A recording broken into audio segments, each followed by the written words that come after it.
Dans un vieux manoir au fond du jardin, vivait une petite souris nommée Titou.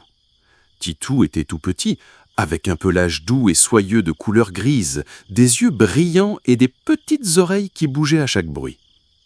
Mais contrairement à ses frères et sœurs, Titou n'aimait pas partir à l'aventure.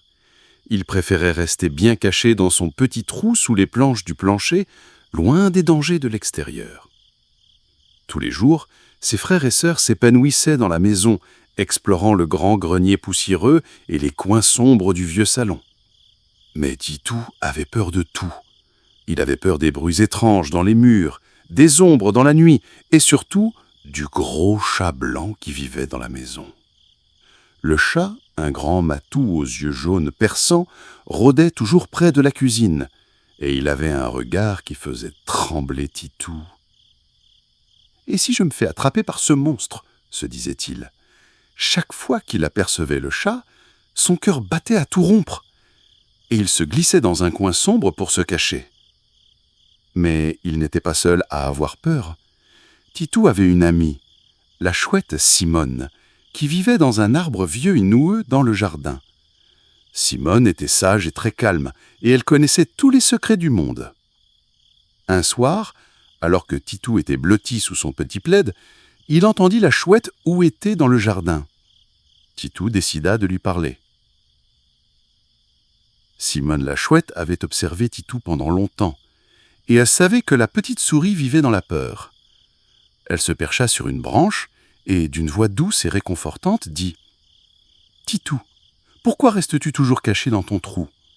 Il y a tant de merveilles dans ce monde, et tu te prives de tout cela en restant ici. » Titou leva les yeux, surpris. « Mais j'ai peur, Simone. J'ai peur du chat, j'ai peur des bruits dans la maison, et même des grandes ombres dans le jardin. » Simone hocha lentement la tête. « La peur, Titou, est un sentiment naturel, mais parfois, nous la laissons grandir dans notre tête jusqu'à ce que nous empêche de vivre. Moi aussi, j'avais peur de voler quand j'étais petite, mais un jour, j'ai décidé que je ne voulais plus vivre dans la peur. Je voulais voir le monde du haut des arbres. » Titou écouta attentivement. « Et comment as-tu fait pour avoir du courage ? » « Eh bien, chaque fois que je voulais avoir peur, je fermais les yeux et je me disais que j'avais des ailes invisibles. Ces ailes me portaient vers de nouveaux horizons. » La chouette sourit en voyant le regard curieux de Titou. « Si tu veux, je peux t'aider à trouver tes propres ailes invisibles et tu verras, la peur c'est souvent beaucoup plus petit qu'on ne le pense. » Le matin suivant, Titou se réveilla avec des pensées pleines de doutes. Il savait qu'il devait faire un pas pour surmonter ses peurs, mais il n'était pas sûr d'en être capable. Il regarda autour de lui, vers le trou sombre et confortable qu'était sa maison. Il y avait tellement de choses à découvrir dehors, mais... Et si le chat était là ? Et si je faisais une mauvaise rencontre ? Pensa Titou. Mais il se souvint de ce que lui avait dit Simone. « Tu as des ailes invisibles. » Il prit une grande inspiration. « Allez, Titou, tu peux le faire, » se dit-il en essayant de se donner du courage. Il se leva et s'avança timidement vers la sortie de son trou. C'était la première fois qu'il osait faire ce pas. Tout à coup, un bruit étrange retentit, un grattement contre le mur. Titou se figea. Il se souvint alors des ailes invisibles.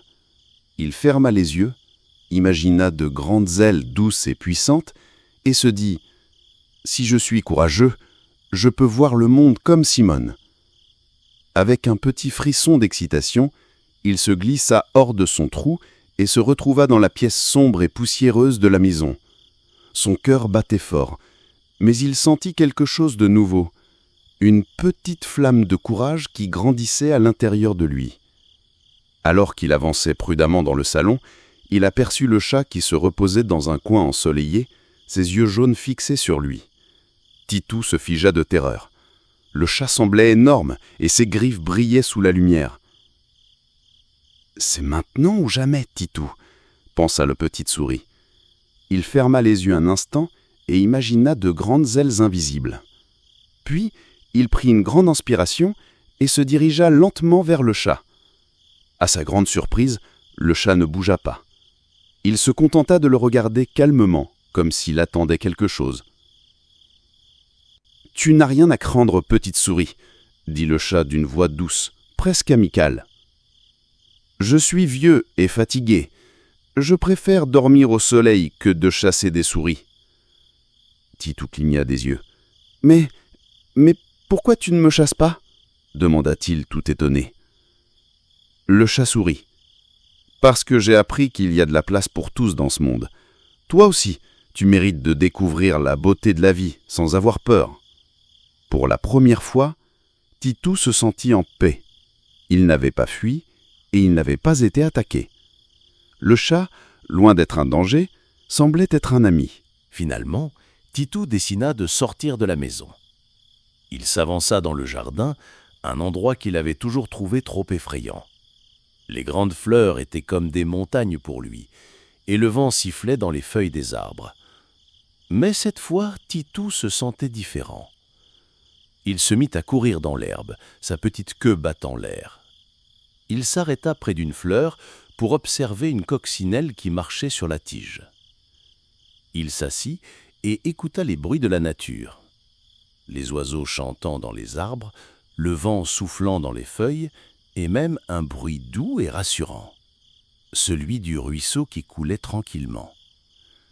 Tout à coup, il se rendit compte qu'il avait fait un grand pas. Il n'avait plus peur de l'inconnu. Le monde lui paraissait vaste et beau, et il n'avait plus à se cacher dans l'obscurité. Il savait que chaque aventure, aussi petite soit-elle, était un pas vers la confiance et la liberté. Quand Titou rentra chez lui ce soir-là, il se sentit tout fier. Il avait surmonté ses peurs et il savait maintenant qu'il pouvait faire face à n'importe quelle difficulté. En s'endormant, il pensa à la chouette Simone, au chat et à tous les petits pas qu'il avait faits vers le courage. Avant de fermer les yeux, il murmura « Merci Simone, pour m'avoir montré que j'avais des ailes invisibles. » Et chaque nuit, en fermant les yeux, Titou se souvint de ces ailes invisibles, celles qui l'avaient porté dans ses aventures et l'avaient aidé à découvrir que la peur n'est qu'un petit nuage qui se dissipe sous le soleil de la confiance. Merci de me suivre. Cette chaîne propose du contenu éducatif pour les enfants visant à développer leurs compétences d'apprentissage. Veuillez vous abonner. Activez la cloche de notification pour recevoir tout le contenu nouveau et bénéfique. Faites-moi savoir si vous souhaitez des ajustements.